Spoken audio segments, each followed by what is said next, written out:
Water. Earth. Fire. Air. I don't watch animated movies or TV shows very often. I've sort of grown out of that, but there are 3 that I've seen in the last few years that I thoroughly enjoyed. 1, Coraline. 2, Spider-Man Into the Spider-Verse. And 3, the only one that I also saw when I was a child, Avatar: The Last Airbender. I recently watched Avatar: The Last Airbender, or ATLA, on Netflix. And I've seen every episode of the show before when I was a kid on Nickelodeon, but I've only watched reruns back then.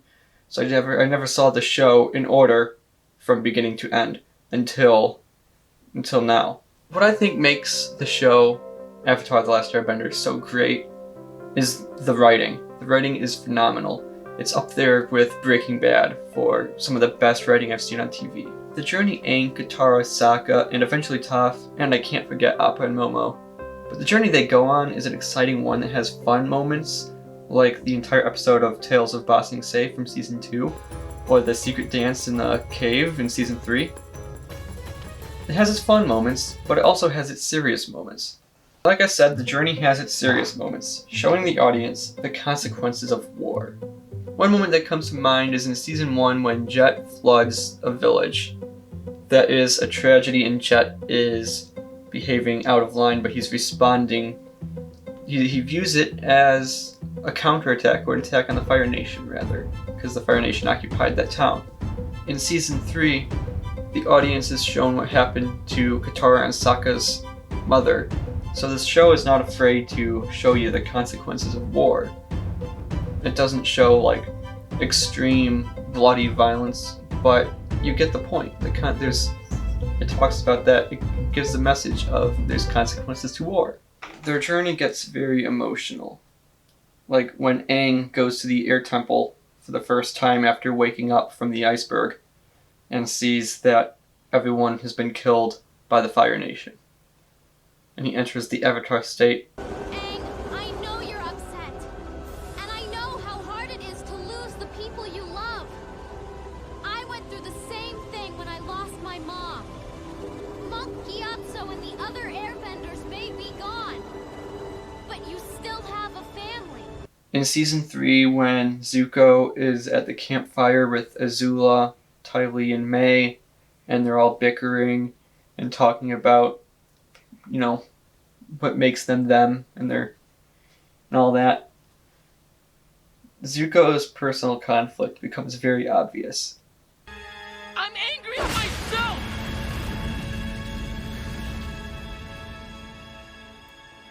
And then you got the moment by the end of Season 2. First I have to get it out of here. And then what? You never think these things through. When Zuko betrays his uncle Iroh to attack and capture the Avatar, and then again with Uncle Iroh when Zuko goes to make up for what he did. But I want you to know, I am so sorry, Uncle. I am so sorry and ashamed of what I did. I don't know how I can ever make it up to you, but Those are 2 very emotional moments. Even the most ridiculous yet fun episode, the episode where they're watching themselves in a play, called The Ember Island Players, I believe is the name of the episode. Even that has a dramatic, emotional moment when Aang and Katara sort of talk about their feelings. And check out this long time coming duel between Zuko and his sister Azula, and the music that accompanies that fight. I'm sorry it has to end this way, brother. No, you're not.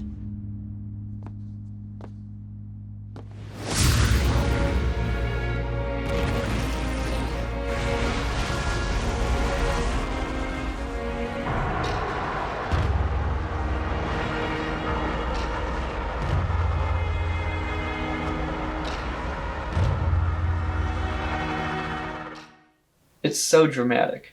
These are just some of the many emotional parts in the entire show. Now let's talk about what I think is the best part of Avatar: The Last Airbender. The characters. The character development in this show is phenomenal. Aang, the Avatar, The Last Airbender. He starts out as an immature, energetic kid who's not ready for the task he has to fulfill. As the show goes on, he grows more mature, more calm, and more focused, and he even faces depression leading up to his fight against Fire Lord Ozai. That's why he goes missing for one of those episodes. One thing that stays constant in Aang's life, though, is his dedication to his friends, especially Katara. Katara was always the most responsible one in the group. She was always looking out for the best interests and well-being of the others in the group, even if it meant being a killjoy. I don't act that way.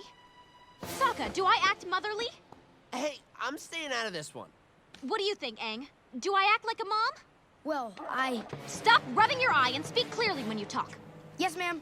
She was generally optimistic, and she tried to see the good in people, and she always wanted to help people. She always tried to see the good in people, with a few exceptions like Azula and the man who killed her mother. So trust is important to Katara. She tried trusting Zuko near the end of season 2 when they were both imprisoned together, but then Zuko broke that trust by attacking Aang anyway, and it was very hard for Zuko to win back her trust because trust is so important to Katara, and once it's broken, it's broken. My first girlfriend turned into the moon. That's rough, buddy. Sokka takes turns with Katara being the leader of the group.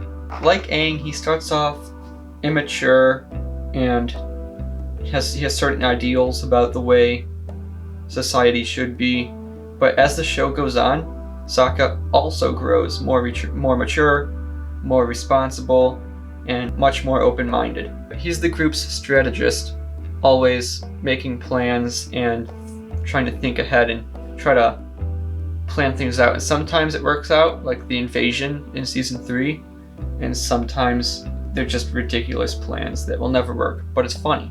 Sokka's a comedic character. Honestly, he's probably the funniest person in the group. That's right, I'm Sokka. It's pronounced with an aka. Young ladies, I rocked ya.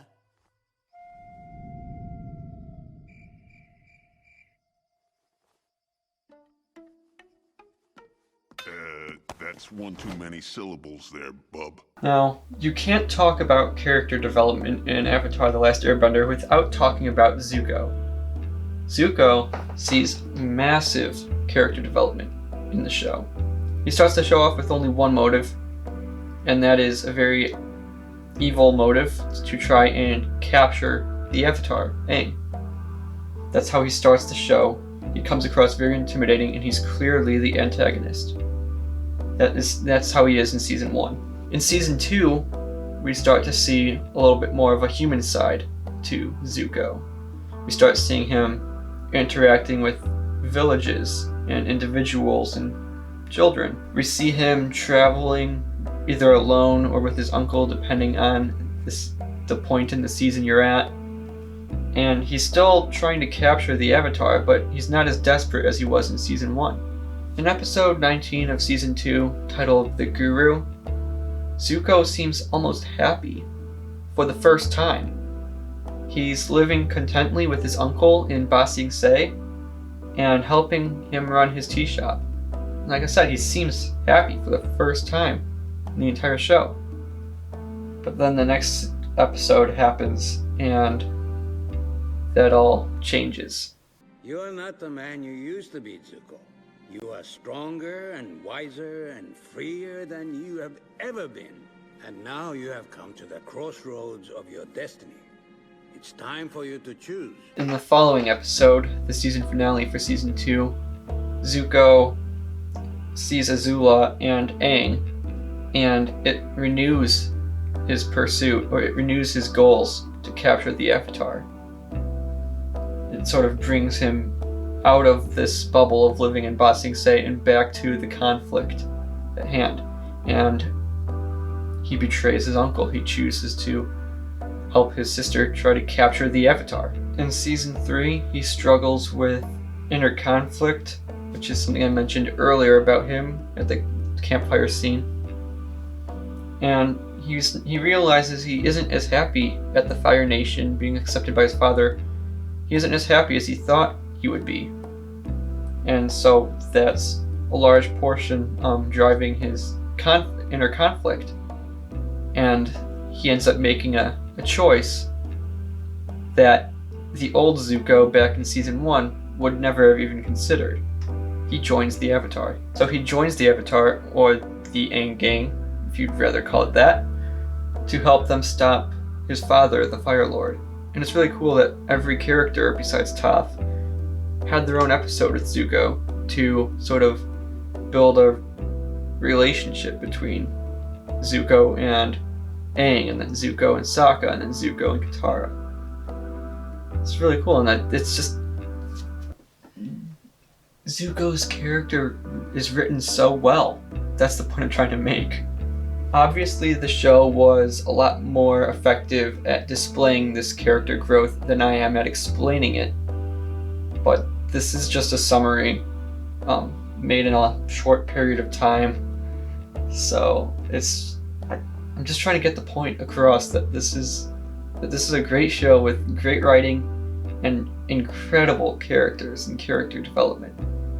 It's phenomenal. Now, there are many other great characters and other aspects to Avatar that make the show so great, but I'm running out of time.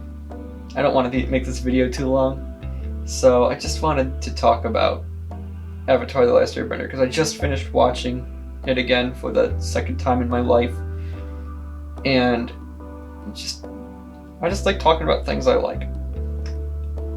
So, if you enjoyed, be sure to leave a like, and thank you for watching.